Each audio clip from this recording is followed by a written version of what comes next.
जय आदिवासी सर्वांना. तर आज बऱ्याच दिवसांनी ब्लॉग बनवला, कारण का गावाकडे रेंज नसते ना.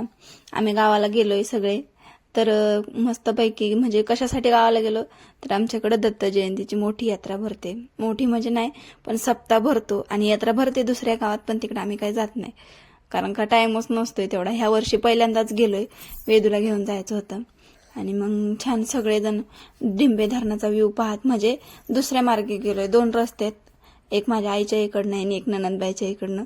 मग दुसऱ्या रस्त्याने गेलो यावेळेसला. चला तुम्हाला आज आमचं धरण, डिंबे धरण दाखवते. पूर्ण जवळून दाखवते, म्हणजे आतमध्ये काय जायला चान्स नाहीये. पूर्ण गेट आहेत आणि सगळी सिक्युरिटी वगैरे असते ना, त्यामुळे काय आतमध्ये जाऊ देत नाही. आणि मग छान धरण पाहत पाहत आम्ही गेलो ननंदबाईच्या घरी. आणि तुम्ही बघा आमचं धरण किती मोठं आहे, तुम्हाला समजतच असन. आणि आता पहिले ही भिंत नव्हती, आता भिंत बसवली, कारण का गाड्या फास्टमध्ये येतात ना, त्यामुळं. आणि बघा किती छान आहे धरण. आणि मग आम्ही तसंच करून पोहोचलो घरी. घरी पोहोचल्यावरती आज म्हणजे सप्त्याचा दुसरा दिवस होता. आम्ही पोचून 1 दिवस झालेला होता, पहिलाच दिवस, आणि आज दुसरा दिवस होता. तर मग पहिले मंदिरात गेलो, मी पाया पडले. माझं पाहून लगेच वेदूही तसंच करत होता, म्हणजे त्याला सांगायची गरज लागत नाही की असं कर कर म्हणून. त्याचं आमचं पाहून तो तसंच करत होता. आणि माचीस घेऊन तिथं सगळ्यांना दाखवत होता की माझ्याकडं माचीस आहे.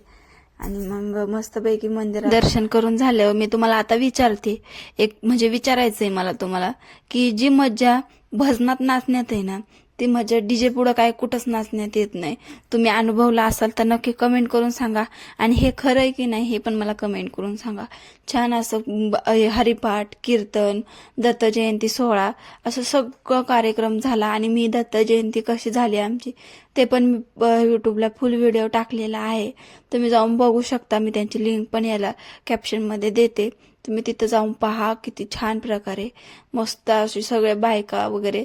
आणि या बायका इथं काय करतात, ते जे दत्ताच्या अंगावरती हे फुलं टाकलेली ना, ते कुठं कोणाचा पाय पडू नये ना, त्यासाठी त्या बाया जमा करत होत्या. नंतर जेवायला बसलो आणि यांना माहितीच नव्हतं मी त्यांचा व्हिडिओ काढते. माझी टोपी घालून नखरे करत होते ते. तर मग चला भेटूया नेक्स्ट व्हिडिओमध्ये. आणि फुल व्हिडिओ नक्की पहा, कसा वाटतोय नक्की कमेंट करून सांगा. इतका छान आहे, तर मला आवडला, तुम्ही पण कमेंट करून सांगा. चला भेटूया नेक्स्ट.